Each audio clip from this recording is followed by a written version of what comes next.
की नींव है। धन्यवाद। Thank you. Shri Kannad Purkayastha ji, not present.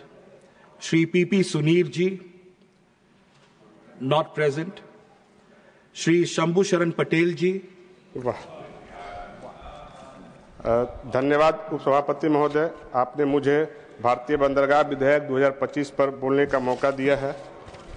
महोदय, आज मैं भारतीय बंदरगाह विधेयक 2025 के समर्थन में बोलने के लिए सदन में खड़ा हुआ हूं। इंडियन पोर्ट्स बिल एक दूरदर्शी कानून है जो औपनिवेशिक युग में के भारतीय बंदरगाह अधिनियम 2008 को निरस्त करके 21वीं सदी के विकसित भारत के जरूरतों के अनुरूप एक समग्र और आधुनिक ढांचा स्थापित करने का प्रयास करता है। महोदय, यह विधेयक केवल हमारे समुद्री कानूनों का तकनीकी उन्नयन ही नहीं है, यह भारत के माननीय प्रधानमंत्री आदरणीय नरेंद्र मोदी जी की एक शक्तिशाली घोषणा है। महोदय, यह विधेयक केवल हमारे समुद्री कानूनों का तकनीकी उन्नयन ही नहीं, यह भारत के माननीय प्रधानमंत्री आदरणीय नरेंद्र मोदी जी की शक्तिशाली घोषणा है। यह संदेश है कि भारत अब पुराने औपनिवेशिक कानूनों की जंजीर में बंधा नहीं रहेगा, बल्कि दक्षता और पारदर्शिता और पर्यावरणीय जिम्मेदारी से परिभाषित एक भविष्य की ओर आत्मनिर्भर आत्मविश्वास के साथ अग्रसर होगा।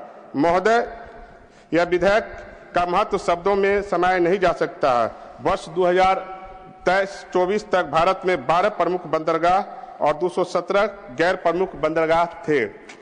महोदय, जिसमें हमारे 2 गैर प्रमुख बंदरगाह मुद्रा और सिक्का देश के समुद्री कार्गो यातायात का 19% अकेले संभालते हैं। यह अपने आप में यह बताने के लिए काफी है कि अब गैर प्रमुख बंदरगाह किसी भी तरह से मामूली नहीं रहे हैं। फिर भी इस व्यापार महोदय, यह विधेयक राज्य समुद्री बोर्डों को वैधानिक मान्यता प्रदान करता है, जिससे राज्य सरकारें अपने गैर प्रमुख बंदरगाह का अधिक स्वायत्तता और ढांचे के साथ नियमन और विकास कर सके। एवं यह विधेयक समुद्री राज्य विकास परिषद को मान्यता देता है, जिसकी अध्यक्षता केंद्रीय मंत्री करते हैं, ताकि तटीय राज्यों, सशस्त्र बलों और शिपिंग प्राधिकरणों के बीच राष्ट्रीय समन्वय सुनिश्चित किया जा सके। महोदय, यह विधेयक मारपोर और बैलास्टर वाटर मैनेजमेंट कन्वेंशन जैसे वैश्विक समुद्री समझौतों के अनुपालन को अनिवार्य करता है, जिससे भारत अंतर्राष्ट्रीय मानकों के अनुरूप कार्य कर सके और बंदरगाह में पर्यावरण ऑडिट, आपदा की तैयारी और अपशिष्ट प्रबंधनों के लिए यंत्र स्थापित करना, जिससे कि सतत विकास वैकल्पिक नहीं बल्कि अनिवार्य हो जाता है। महोदय, इस विधेयक का मकसद संघवाद और पारदर्शिता को सशक्त करना है। महोदय, यह भारतीय बंदरगाह विधेयक 2025 में संघीय भावना विशेष रूप से निहित है। यह विधेयक सहकारी संघवाद के सार को आत्मसार करता है, जहां केंद्र और राज्य दोनों अपने अपने संवैधानिक अधिकारों को बनाए रखते हुए एक साथ मिलकर राष्ट्रीय विकास के लिए कार्य करते हैं। संविधान के अनुच्छेद 246 के अनुसार प्रमुख बंदरगाह संघ सूची में आते हैं, जबकि गैर प्रमुख बंदरगाह समवर्ती सूची में है। व्यवहार में हालांकि गैर प्रमुख बंदरगाहों का प्रशासन मुख्य रूप से राज्य सरकारों द्वारा किया जाता है। यह विधेयक राज्य समुद्री बोर्डों को वैधानिक मान्यता देने के साथ जो लगभग हर तटीय राज्य में कार्यरत है, इस प्रकार उस संस्थागत ढांचों को औपचारिक रूप देता है जो पहले से ही भारत के 66 चालू छोटे कार्गो बंदरगाहों के माध्यम से लगभग 47% समुद्री माल यातायात का प्रबंधन करता है। महोदय, जो पुराने जितने भी अंग्रेज के कार्यकाल में जो कानून बने थे, वो कानून अंग्रेजों ने अपने हिसाब से बनाया था, भारतीयों पे राज करने के लिए बनाया था, भारत को ज्यादा से ज्यादा दंडित करने के लिए बनाया था।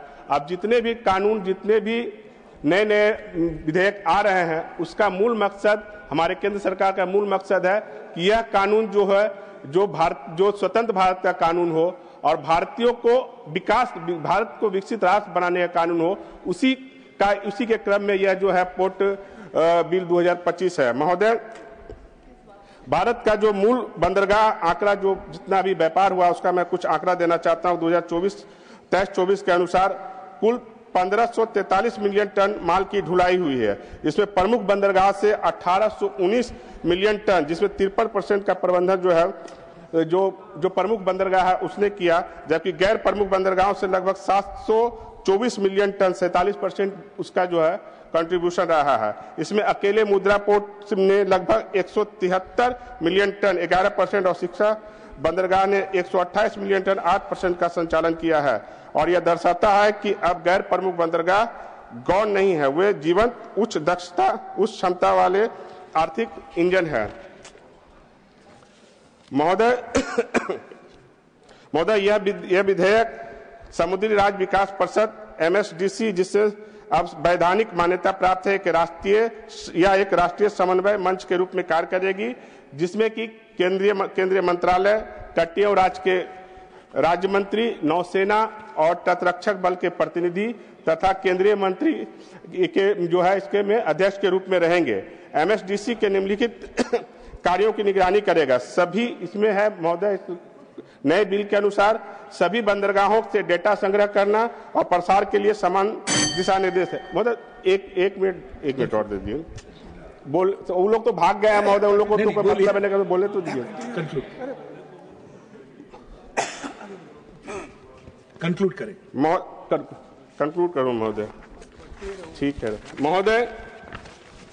मैं बिहार जैसे आकांक्षी राज्य से आता हूं महोदय, और मेरे पड़ोसी राज्य है बंगाल। अभी TMC वाले नहीं है महोदय। जो बंगाल में खिदिरपुर पोर्ट हुआ करता था, सबसे पहले उसको कांग्रेसियों ने बर्बाद किया, उसके बाद CPI वाले जब सत्ता में आए उन्होंने बर्बाद किया। बचा खुचा जो है TMC वालों ने जो खिदिरपुर बंदरगाह था उसको पूरी तरह से नष्ट कर दिया यूनियनबाजी में महोदय। हमारी सरकार की, भारतीय सरकार की, हमारे नरेंद्र मोदी सरकार की प्राथमिकता है कि भारत के सभी राज्यों का संपूर्ण विकास हो, समान विकास हो।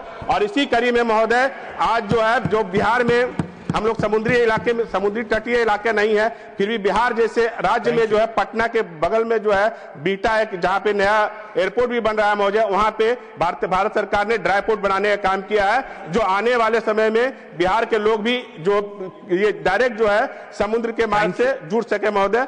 और मैं इस बिल का समर्थन करते हुए अपनी वाणी को विराम देता हूं। जय हिंद, जय भारत, वंदे मातरम।